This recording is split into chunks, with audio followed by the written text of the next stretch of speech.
Saya tegaskan, saya tidak ada niat, tidak ada juga berminat menjadi presiden 3 periode. Konstitusi mengamanahkan 2 periode.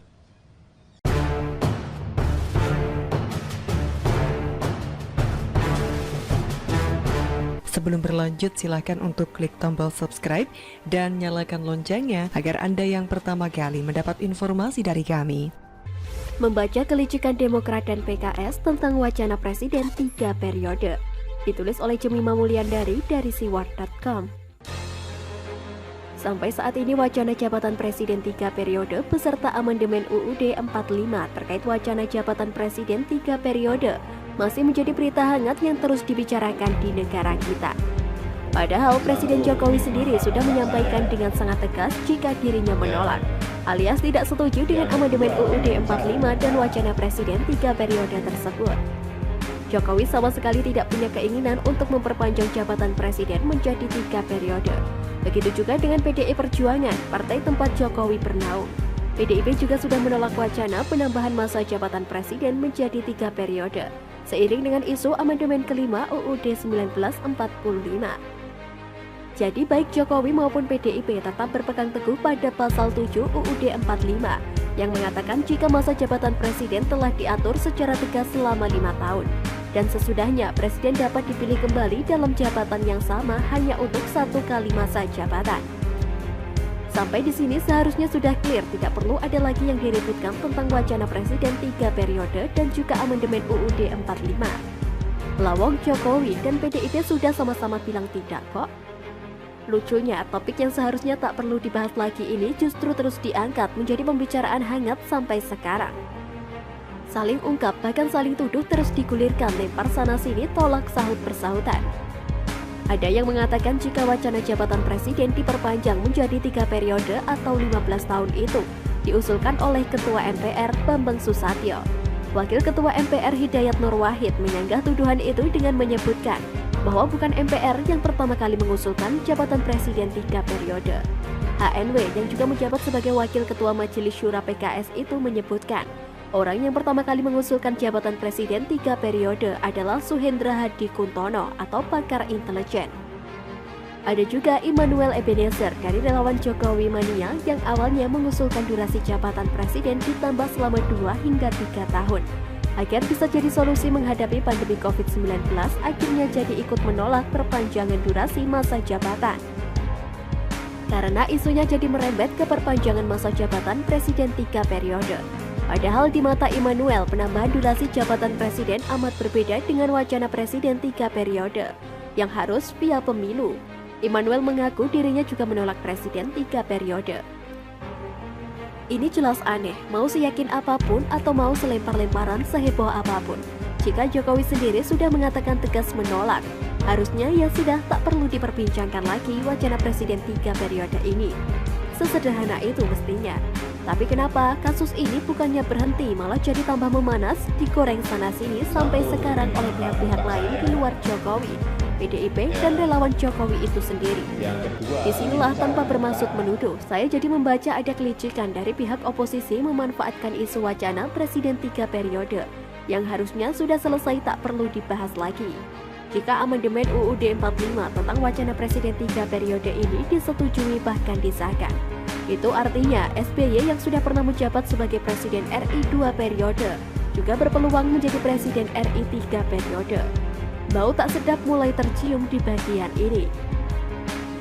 Celah ini yang hendak diambil oleh pihak pendukung SBY yang ingin mengambil keuntungan mengusung SBY 3 periode dengan mendompleng wacana Presiden 3 periode yang awalnya seakan-akan ditujukan untuk Jokowi.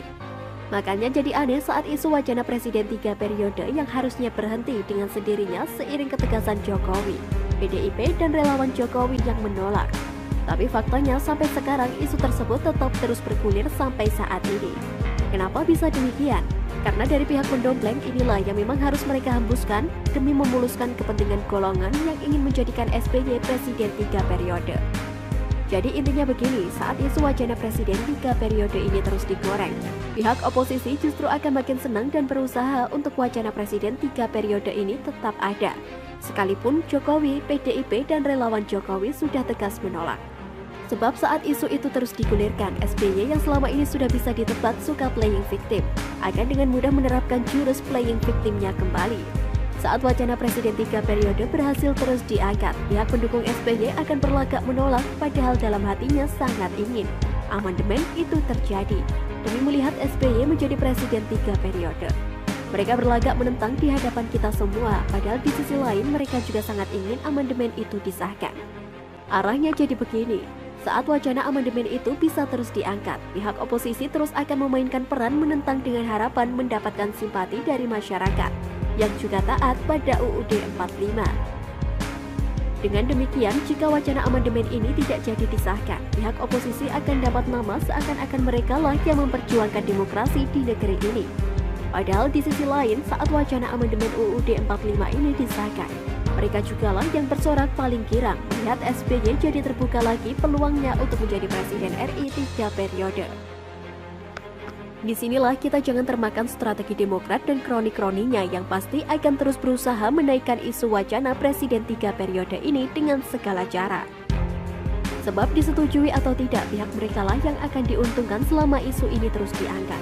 Akhirnya saya bisa mengambil kesimpulan ucapan Jokowi yang mengatakan jika wacana Presiden 3 periode ini mengandung makna menampar muka Jokowi. Cari muka dan ingin menjerumuskan Jokowi memang benar adanya. Bukan hanya nama Jokowi yang dipertaruhkan, tapi juga nasib bangsa dan negara. Sebab di ujung sana ada Pak Mantan dan kroni-kroninya yang sedang sangat berharap wacana Presiden 3 periode ini terus didengungkan bagi kepentingan pribadi dan golongannya sendiri.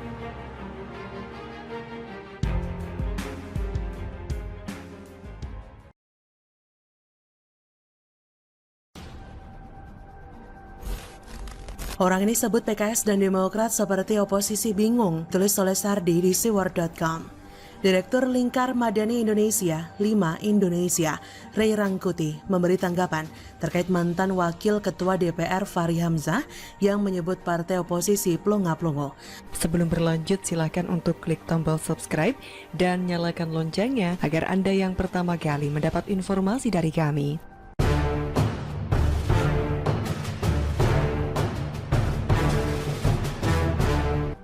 Seperti diketahui belum lama ini Fahri Hamzah terkesan geram dengan sikap partai-partai di luar koalisi Presiden Jokowi karena kurang bersuara di parlemen.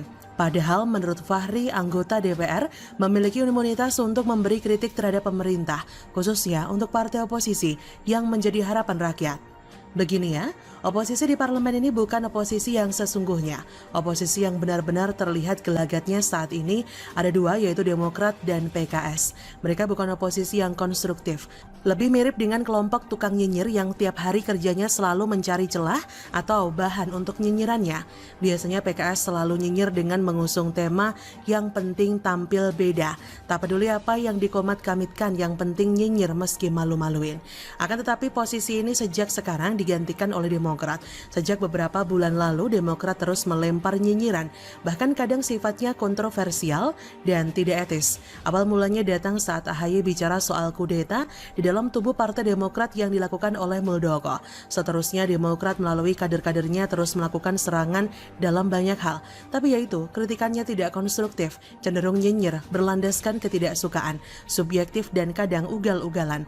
Oposisi model begini hanya merusak demokrasi, bukan memperkaya demokrasi. Dengan dalih demokrasi, mereka mengklaim mengkritik meskipun aslinya adalah menyerang demi mencapai agenda sendiri. Sisanya hanyalah alasan yang dibuat-buat demi mempoles citra politik mereka.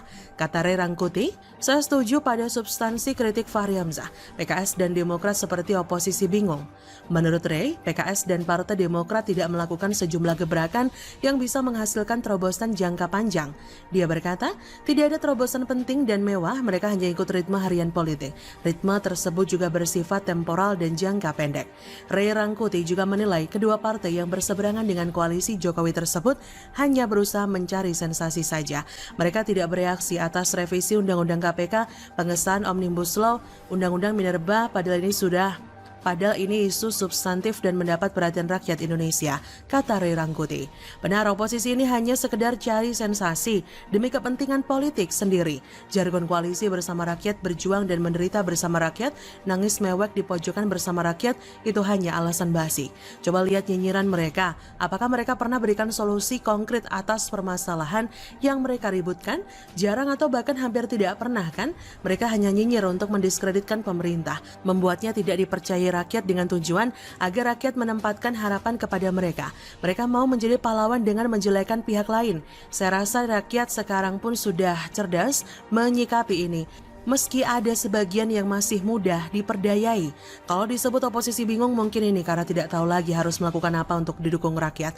Tak terhitung lagi berapa macam cara dan isu dihembuskan. Tapi tetap tidak ada efeknya bagi Jokowi yang pemerintahannya cukup solid dan kokoh. Dan juga para pendukungnya tidak akan segan-segan membela dan menyerang balik jika ada kelompok stres dan tak waras yang bertingkah macam-macam. Meski mereka ini dilabeli buzzer. Mereka bingung seperti tak tahu mau kemana. Mereka tetap tak bisa mengambil simpati rakyat. Terbukti PKS nyungsep di beberapa survei kredibel. Demokrat tetap gitu-gitu saja. Kalau tidak hati-hati bakal jadi partai gurem mengikuti jejak PKS. Padahal kita akui meskipun mendukung Jokowi, tapi ada kelemahan yang harus pemerintah koreksi dan perbaiki. Kalau saya disuruh menyebutkan permasalahan yang harus dijadikan PR serius oleh Indonesia, sebenarnya cukup banyak. Dan oposisi yang bijak harusnya jeli melihat ini, lalu memberikan kritik dan solusi penyelesaian.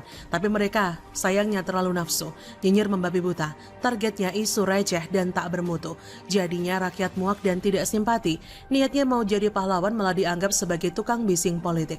Kembali lagi niat dan tujuan mereka berbeda dan bau ini sangat mudah tercium. Oposisi yang mau terlihat pintar tapi tidak ada pintar-pintarnya sama sekali. Bagaimana menurut Anda?